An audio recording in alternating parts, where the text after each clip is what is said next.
전 국민을 경악하게 했던 그날 그 사건을 기억하십니까?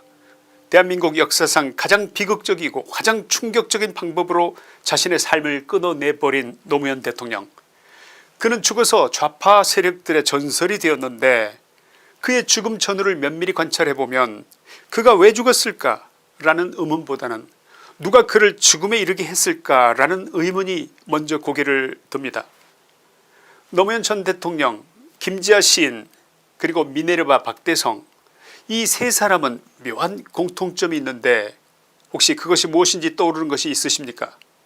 한 사람은 대한민국 제16대 대통령, 또 한 사람은 좌파의 대표적인 저항시인으로 죽음의 구판을 그만 걷어치우라면서 생명 존중 사상을 제창했던 시인, 그리고 또 다른 한 사람은 이명박 정부의 경제적 실정을 신랄하게 공격하면서 인터넷을 뜨겁게 달구었던 당대 최고의 인터넷 경제금융 인플루언서. 전혀 다른 직업적 배경을 가진 이 세 사람에게는 사람들이 잘 모르는 놀라운 공통점이 있습니다. 그 공통점을 아시게 된다면 자유파 국민들에게 새로운 깨달음과 확신을 줄지도 모릅니다. 중도층 국민들이 이 이야기를 들으신다면 소스라쳐 놀라실 수도 있을 겁니다. 좌파들이라면 도저히 인정할 수가 없어서 아마도 길길이 날뛸 겁니다. 지금부터 그 놀라운 이야기 속으로 들어가 보겠습니다. 첫 번째 인물은 미네르바 박대성 씨에 관한 이야기입니다. 이명박 정부 당시 우리나라 전체를 떠들썩하게 했던 미네르바. 2007년부터 2008년 사이에 미네르바라는 필명으로 다음 아고라에 경제 관련 글들을 연재하면서 센세이션을 불러일으켰던 박대성씨. 그가 쓴 80여 편의 글은 누적 조회수 730여만 건, 댓글만 해도 3만 3천여 개, 답글 2천여 개, 찬성 9만여 개라는 아고라 경제 분야의 글사상 보기 드문 기록을 세웠던 바 있습니다. 그가 어떻게 세간의 이목을 집중시킬 수 있었을까요?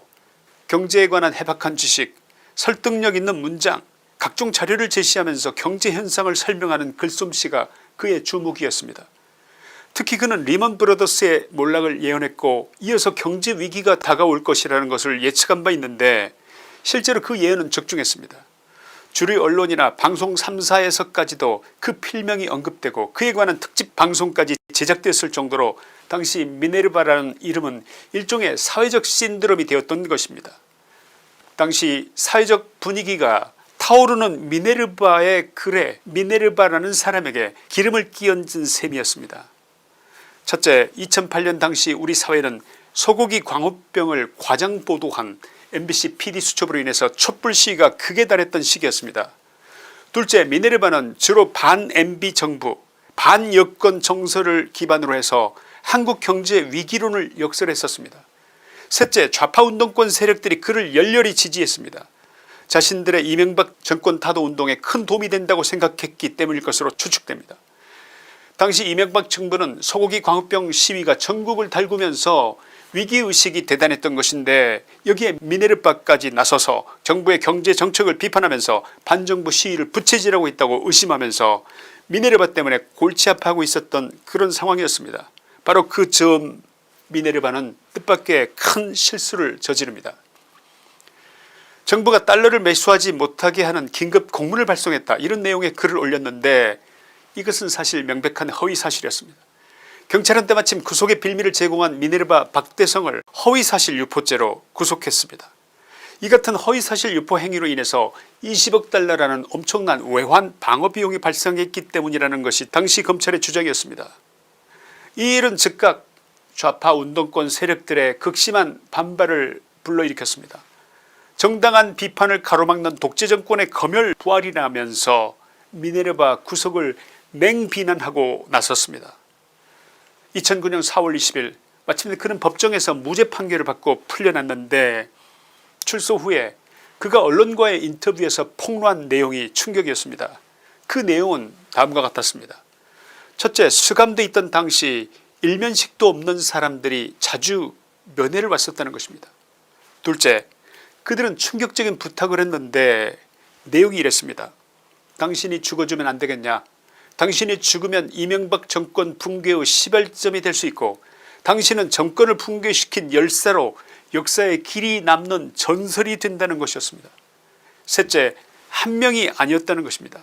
집요하게 사람을 바꿔가면서 면회를 신청하고 찾아오고 또 찾아와서 설득하는 행위를 멈추지 않았다는 것입니다. 박대성 씨는 인터뷰에서 자신에게 죽음을 요구한 자들의 실체는 좌파단체 소속 청년들로 추정한다고 말했습니다. 다음 이야기는 그 두 번째 인물, 죽음을 강요당했던 김지하 시인에 대한 이야기입니다. 그는 1959년 서울대학교 미학과에 입학했습니다. 1960년 4.19 혁명에 참가한 것을 계기로 학생운동에 뛰어들었습니다. 5.16 군사정권이 탄생하면서 도피 생활을 해야 했습니다. 어찌어찌 학교에 돌아가게 되었는데 1964년 6월 한일 굴욕회담 반대 학생총연합회 소속으로 6.3 항쟁에 참여했다가 다시 구속 수감되어 4개월간의 복역 후에 1966년 8월 7년 6개월 만에 서울대학교를 졸업했습니다. 그의 1970년 저항시 오적은 엄청난 사회적 반향을 불러일으켰는데 이 오적 때문에 김지하는 반정부의 상징적 인물이 되었습니다. 결국 김지하는 방공법 위반 혐의로 구속되어서 다시 수감됐습니다. 그 후에 석방돼서 1973년 4월 소설 토지의 작가인 박경리의 딸과 결혼했고 이듬해인 1974년 민청학년 사건에 다시 연루되면서 체포되어 사형 선고를 받으면서 긴 옥고 생활을 했다가 비로소 1980년에 석방됐습니다. 문제는 이 감옥에 있던 기간 동안 김지하가 겪은 이상한 일입니다. 함께 수감 생활을 하던 운동권 동료들이 충격적인 요구를 해왔습니다. 김지하에게 죽어달라고 요구했던 것입니다.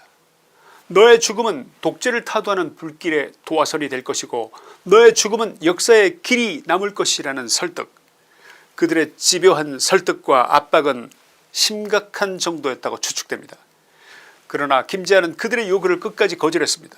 생명은 중요하다. 생명은 내 것이지만 내 생명을 끊는 것은 타인의 생명을 끊는 것과 마찬가지로 범죄다. 무엇보다 내 생명은 나만의 것이 아니다. 내 아내의 것이요 나를 낳은 부모의 것이요 나를 있게 한 하나님의 것이다. 어쩌면 그 시절 운동권 세력의 집요한 자살 권유가 김지하로 하여금 훗날 생명 존중 사상에 심취하게 한 계기가 되었을 가능성이 있다고 보입니다. 이 시절 장모인 박경리 씨가 자기 사위 김지하를 살리려고 백방으로 노력한 것으로 알려졌습니다.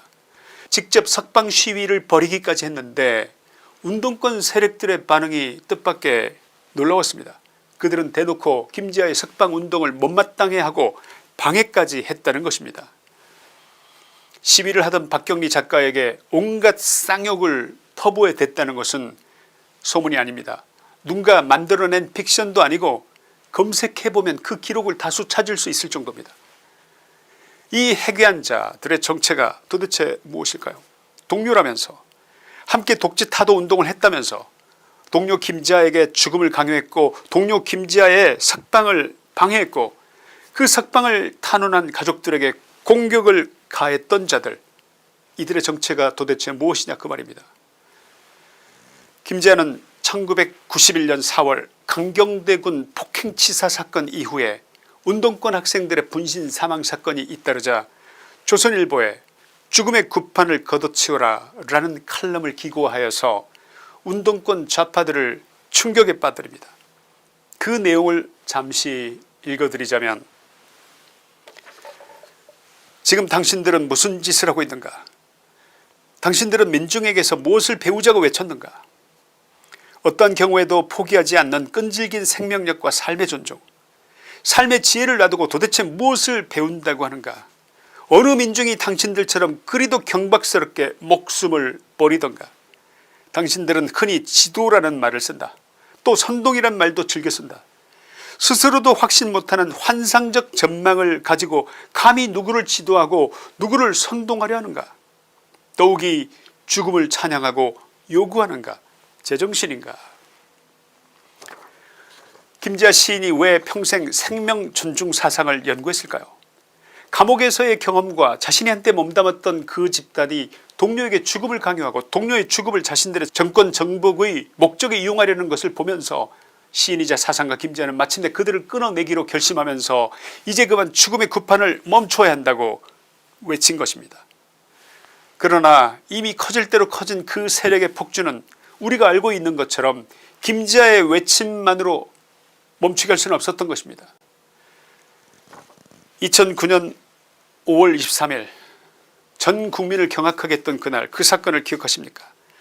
대한민국 역사상 가장 비극적이고 충격적인 방법으로 자신의 삶을 끊어내버린 노무현 대통령, 그 세 번째 이야기입니다.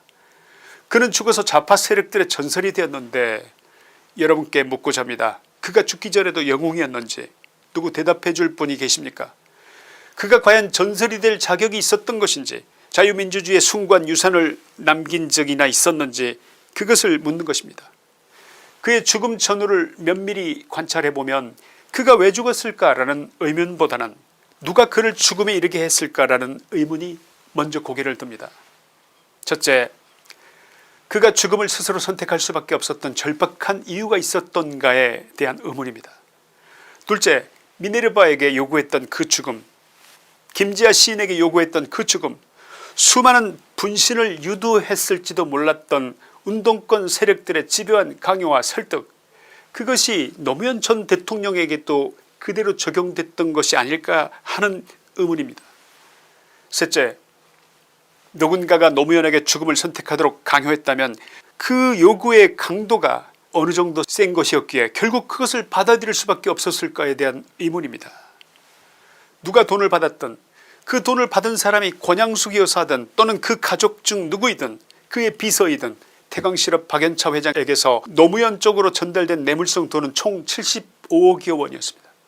여기에 시가 2억 원 상당의 피아제 시계까지 드러났는데 이 정도 규모의 뇌물이라면 자기든 누구든 아내든 구속을 면키 어렵다는 것은 충분히 인식했을 것입니다.